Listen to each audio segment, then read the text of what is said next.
Ready, set, sell. The staging, the photos, the open house and showings, the offers, the inspection, the appraisal, waiting to close, and finally, moving day. The home selling process can be daunting, but it doesn't have to be. My name is Steve Nickerson, and I lead OneHome Colorado, one of Denver's top real estate teams. I recently put myself to the test and endured the home selling process. So stay tuned and learn what I learned selling my own home.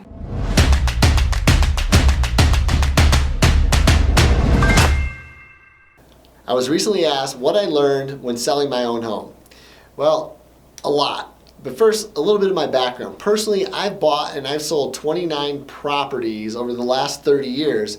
And this time around, it was just different. See, we initially bought this home to live in it for 2 years and flip it, but we really loved our neighborhood and our neighbors, and we ended up staying a little bit longer than expected. And all the neighborhoods we've ever lived in, Hawthorne South, as we lovingly called it, was the best. However, the market was calling, and we wanted to be on a home that backed up to open space and a little bit closer to the mountains.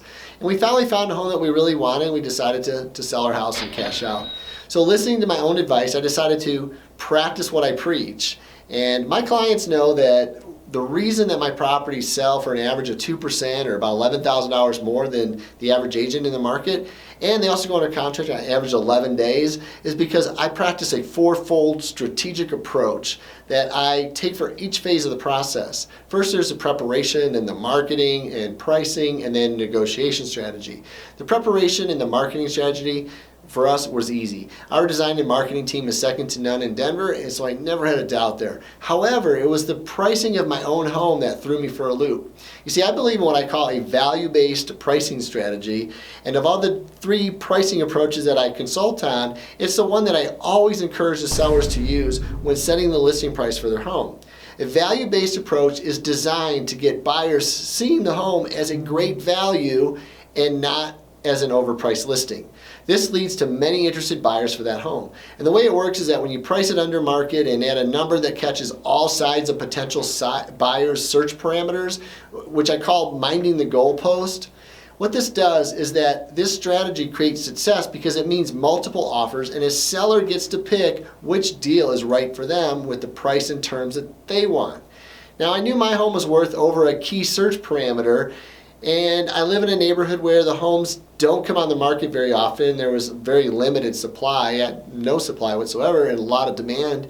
But one of the recent homes in my neighborhood, they got a really low price, and the offers that they had actually fell through multiple times. So they actually sold the house 3 times, and they ended up having a race to the bottom in price just to get it sold, and it hurt our neighborhood's value because it was the only house in the neighborhood that had sold in a couple of years.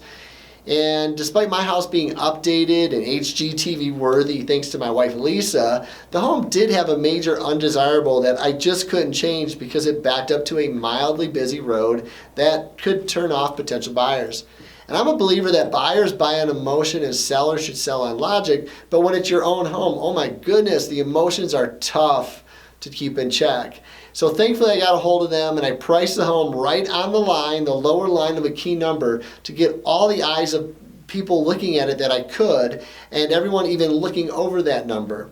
And so what happened, within 24 hours, we had 7 offers, and we were way over list price. The offer we accepted far exceeded my expectations of what I've ultimately expected to sell for.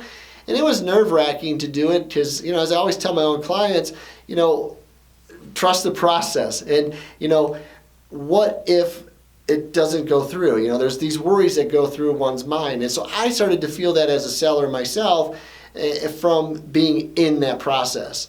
I tell my sellers that the market, it's the great equalizer. It's going to tell us exactly what your home is worth. I had to put the emotions aside and truly trust the process. And what I learned after going through it was this emotional side can still take over even when you know the plan and you're making logic-filled strategic decisions.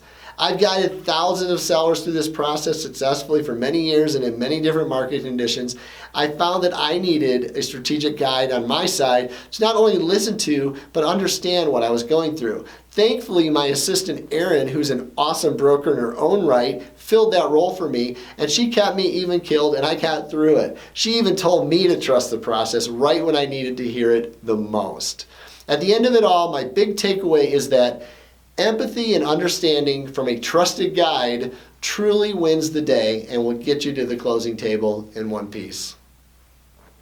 Thanks for watching. If you liked this video and found it helpful, please subscribe and click the bell below to not miss any new videos. I release new content weekly about living in Colorado, along with relevant buying and selling strategies to make the process easier for you.